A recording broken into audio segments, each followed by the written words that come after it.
Hello नमस्कार, फेरि पनि स्वागत छ तपाईहरुलाई मेरो युट्युब च्यानलमा। म आरजी register paramedics general medicine.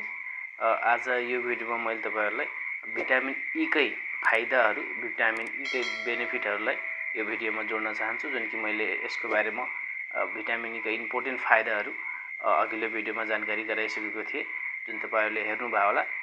डिस्क्रिप्सनमा link छ त्यो भिडियोको, त्यहाँबाट भिडियो हेर्नु होला र आई बटनमा पनि लिंक आउँछ, त्यहाँबाट क्लिक गरेर हेर्नु होला। र थप जुन भिटामिन ई को फाइदाहरु बचेको थियो, जुन इम्पोर्टेन्ट छ, र भिटामिन ई को डोजेजहरु कुन केसमा हामीले भिटामिन युज गर्छौं, कुन केसमा गर्दैनौं, त्यसको बारेमा सम्पूर्ण यो भिडियो रहेको छ। र हामी यसको फाइदाकै कुरा गर्नुपर्दा यो पनि एकदमै इम्पोर्टेन्ट छ, जुन कि तपाईहरुलाई मैले इम्पोर्टेन्ट किन भन्छु कि प्रत्येक पोइन्टमा प्रत्येक पोइन्ट भिटामिन ई को लागि चाहिँ भिटामिन ई सप्लिमेन्टको लागि इम्पोर्टेन्ट छ। जस्तै हामीले मेलको अथवा फिमेलको इन्फर्टिलिटीको जुन केस छ, इन्फर्टिलिटीको अवस्था छ, त्यसमा चाहिँ यो एकदमै बढी युज गरेको पाइन्छ र रिसर्च अनुसार चाहिँ त्यो केसमा चाहिँ यसले चाहिँ एकदमै फाइदा गरेको भनिएको छ। सो यसको एउटा यो फाइदा पनि छ। र जुन हाम्रो अर्को फाइदाको कुरा गर्नुपर्दा यसले चाहिँ मेलको स्पर्म काउन्टमा सुधार गरेर स्पर्मको क्वालिटीको साथसाथै स्पर्म काउन्टलाई, जुन स्पर्म काउन्टको रेगानर्भस यदि डिक्रिज भएको छ भने त्यसमा सुधार गर्छ भिटामिन ई सप्लिमेन्टले, भिटामिन ई क्याप्सुलले, जुन कि यसको डोजदेखि लिएर म सम्पूर्ण अगाडि भिडियोमा तपाईहरुलाई जानकारी गराउने छु। र फिमेलको कुरा गर्नुपर्दा जुन ओभम सेल छ, ओभा सेल छ, त्यसलाई चाहिँ यसले क्वालिटी युक्त बनाएर चाहिँ एउटा रिलिज जुन रेट छ, प्रत्येक महिना चाहिँ एउटा रिलिज हुने जुन दर छ, त्यसलाई एकदम राम्रोसँग मेन्टेन गरेर रिलिज गर्ने गर्छ, एउटा हेल्दी बनाएर चाहिँ ओभमलाई। र अर्को कुरा गर्नुपर्दा जुन मेन्स्ट्रुअल साइकल छ, त्यसलाई कन्टिन्यू गराउन, त्यसलाई एउटा हेल्दी म्यानरमा चाहिँ कन्टिन्यू गराउन, साथसाथै ठीक टाइममा चाहिँ मेन्स्ट्रुअल पिरियड अथवा पिरियड गराउन चाहिँ यो भिटामिनले चाहिँ एकदमै मेन भूमिकामा रहन्छ। पर्दा यसको फाइदाकै कुरा गर्नुपर्दा ओभरअल जुन मैले अघि नै सबै जानकारी गराइसकेको छु तपाईहरुलाई, एकदम इम्पोर्टेन्ट छ र एकदमै बढी युज गरेको पाइन्छ। जुन सिकल सेल एनिमिया छ, जुन कि आरबीसी को अथवा कुनै कारणवश हाम्रो रेड ब्लड सेल, रातो रक्तकण भनिन्छ, त्यो चाहिँ टुक्रिने प्रक्रिया छ, टुक्रिने डिजिज छ, जुन सिकल सेल एनिमिया भन्छ। त्यो टुक्रेर चाहिँ हामीलाई एनिमिया हुने, रगतको कमी हुने डिजिज छ, त्यो डिजिजमा चाहिँ युज गरेको पाइन्छ। र यसको थोरै मैले एउटा कुरा एड गर्छु, यसमा फुड कुन फुडमा चाहिँ एकदमै इम्पोर्टेन्ट छ, त्यो चाहिँ मैले फोटोमा राखिदिने छु, त्यहाँबाट तपाईहरुले फोटोबाट हेर्नु होला कुन फुड छ, किनकि भिडियो एकदमै लामो हुन्छ। सो मैले त्यो फुडहरु चाहिँ राख्न चाहेन। र मेनली फुड चाहिँ तपाईको मैले थोरै जानकारी गराइदिन्छु, बाँकी तपाईहरुले फोटोबाट हेर्नु होला। मेनली चाहिँ तपाईको बदाम भयो, त्यसैगरी ब्रोकाउली, टमाटर र पालक, यो मैले चारवटा चाहिँ तपाईहरुलाई जानकारी गराए, जुन कि भिटामिन ई रिच फुडहरु अथवा भेजिटेबलहरु मानिन्छ। र बाँकी तपाईहरुले फुडबाट त्यही फुडको फोटोहरुबाट चाहिँ लिनु होला, मैले फोटो राखिदिने छु। र भिटामिन ई को हामी सप्लिमेन्टको कुरा गर्छौं, जुन कि हामीलाई कुन फर्ममा सप्लिमेन्ट हुन्छ त, त्यो हामी कुरा गर्छौं। यो मार्केटमा विभिन्न ब्रान्ड नेमहरुबाट पनि उपलब्ध छ।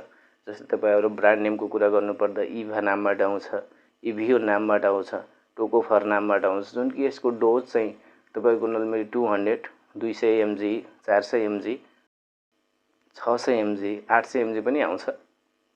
र यो नर्मली हामीले चाहिँ युज गर्न चाहिँ डाक्टरको कन्सल्ट बिना चाहिँ युज गर्नु हुँदैन। हामीलाई कुन प्रब्लम छ त्यसरी चाहिँ डाक्टरले युज गर्नुहुन्छ। र तपाईहरुलाई यदि लाग्छ भने चाहिँ कुनै कारणवश हामीलाई भिटामिन ई को सप्लिमेन्ट अथवा जुन मैले फाइदा भने त्यो चाहिँ फाइदा भएको छैन अथवा त्यो कमीहरु छ भने तपाईहरुले भिटामिन ई को लो डोजको क्याप्सुलहरु चाहिँ युज गर्न सक्नुहुन्छ, जुन कि मैले तपाईहरुलाई बढी युज गर्न चाहिँ भन्दैन, बढी युज नगर्नु होला।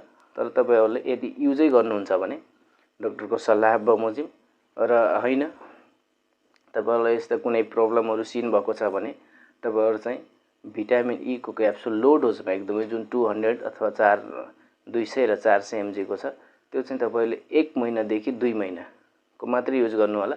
1 महिनादेखि 2 महिनाको युज पछि त्यो स्किप गर्नु होला र फेरि केही दिनपछि चाहिँ त्यसरी युज गर्नु होला। त्यसरी नै तपाईहरुले फाइदा गर्ने गर्छ यो त्योभन्दा बढी नगर्नु होला। र लास्टमा मैले तपाईहरुलाई जानकारी गराउन चाहन्छु कुन बिरामीलाई अथवा कुन व्यक्तिलाई चाहिँ यो युज गर्नु हुँदैन। जस्तै कुनै प्रेग्नेन्सीका केसहरु छ भने हामीले प्रेग्नेन्सीको केसहरुमा चाहिँ युज गर्न भन्दैनौं। कुनै कारणवश युजै गर्नु पर्यो भने एकदमै डाक्टरको परामर्शबाट युज गर्न सकिन्छ। साथसाथै बच्चाहरुलाई युज गर्न भन्दैनौं हामीले। र कोही एन्टिकोगुलेन्टको औषधिहरु खानुहुन्छ, रगत पातलो गराउने औषधिहरु खानुहुन्छ भने त्यस्ता बिरामीलाई चाहिँ हामीले युज गर्न भन्दैनौं। र यदि भिटामिन ई क्याप्सुलबाट कसैलाई हाइपर सेन्सिटिभिटी छ, कसैलाई रिएक्सन हुने सम्भावना छ, कसैलाई रिएक्सन भावी दिनहरुमा भएको छ भने त्यस्ता केसहरुमा चाहिँ हामीले यसलाई युज गर्न भन्दैनौं। यो सबैले जिज्ञासा लाग्न सक्छ भिटामिन ई क्याप्सुलले काम कसरी गर्छ त? यसले चाहिँ यसको कामको कुरा गर्नुपर्दा यसले सर्वप्रथम त हामीले जानौं आरबीसी जुन हाम्रो रातो रक्तकण छ, रेड ब्लड सेल छ, त्यसलाई चाहिँ प्रोटेक्ट गर्छ, अग्नेस्ट हेमोलाइसिस हुनबाट चाहिँ बचाउँछ यसले। अर्थात ब्लड टुक्रिनबाट रेड ब्लड सेल जुन छ यो टुक्रिनबाट बचाउँछ अर्को कुरा।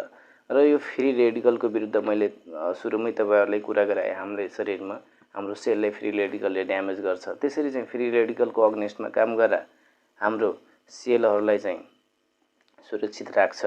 र साथसाथै अक्सिडेसनमा यसले एक कन्ट्रोल गरेर स्टप गरेर अक्सिडेसनलाई त्यसरी हेल्प गर्छ जुन कि हाम्रो अक्सिडेसन स्टेजहरु ओल्ड एजमा बढ्दै जान्छ र यसले हानि गर्छ। त्यसरी चाहिँ यसले कन्ट्रोल गरेर हाम्रो शरीरलाई एकदमै फाइदा गर्छ। यो भिटामिन एन्टी एजिङ हो। यदि यसको हामी कन्टिन्युस सेवन अर्थात जुन वेमा मैले भनेको छु नर्मली 1 देखि 2 महिना युज गर्ने त्यसपछि ग्याप गर्ने। अर्थात यदि हामी कुनै कारणवश भिटामिन ई को सप्लिमेन्ट चाहिँ फुडबाट यदि लिन्छौं र हेल्दी फुडहरु कन्टिन्यु रूपमा खान्छौं भने यसलाई स्किप गर्नु परेन। र यदि हामी सप्लिमेन्टै लिन्छौं भने जुन कि हामी क्याप्सुलको फर्ममा लिन्छौं भने मार्केटमा अवेलेबल औषधि लिन्छौं भने चाहिँ हामी 1 देखि 2 महिना मात्र लिएर स्किप गर्ने र फेरि केही दिनपछि लिने। अर्थात तपाईहरुलाई कुनै केसमा कुनै प्रब्लम सिन भएर यदि लिन चाहनुहुन्छ भने डाक्टरको कन्सल्ट बिना चाहिँ लिनु हुँदैन, डाक्टरलाई कन्सल्ट गरेर लिनु होला।